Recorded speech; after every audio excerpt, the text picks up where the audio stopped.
This statement is addressed to Governor Cox, Mayor Mendenhall, and Mayor Jenny Wilson.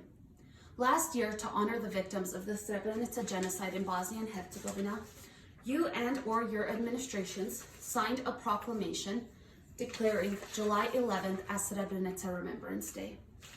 While it was significant in that moment, it is not signed proclamations or recognitions 25 years later that matter. It is action. Right now, our leaders in Utah have an opportunity to stand up against the absolute slaughter of innocent Palestinian citizens, yet they have chosen not to. Had we had courageous and truly compassionate leaders during the Bosnian War, members of my family would still be alive. I plead with you, do not make the same mistake the leaders did when I was being stripped of a life in my homeland.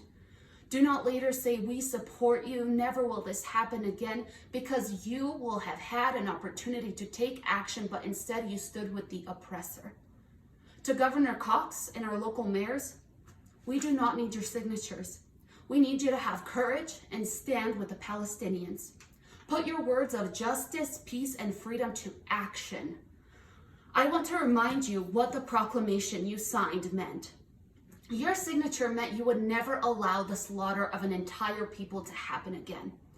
Your signature meant that you would lead with courage and compassion.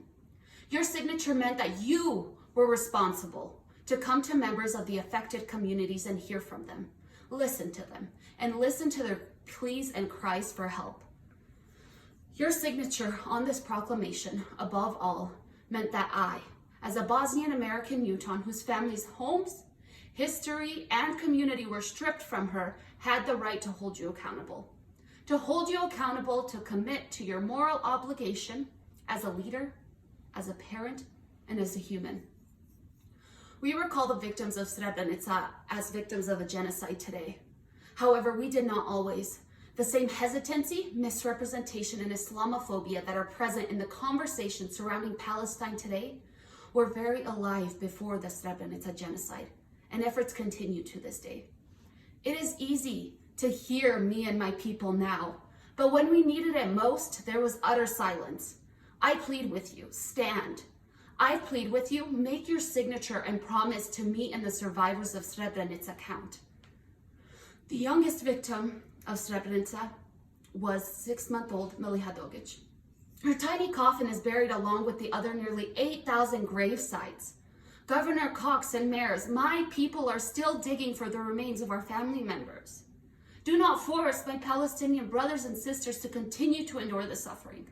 You cannot ask me to not draw comparisons between my people's struggle and the Palestinian struggle. Baby Miliha is one. Palestine has hundreds of baby Milihas, little bodies laid to rest before they even have a chance to speak their first word. In 2015, Palestinian 8-month-old Ramadan was suffocated by tear gas fired by Israeli soldiers during the Palestine protest in Bethlehem. If you still cannot comprehend how traumatic the lives of the Palestinian people are, I ask you to recall the 2020 earthquake that struck our cities. How did you feel? How did your children feel? Did you stay up night after night comforting your children because they were afraid that it would happen again?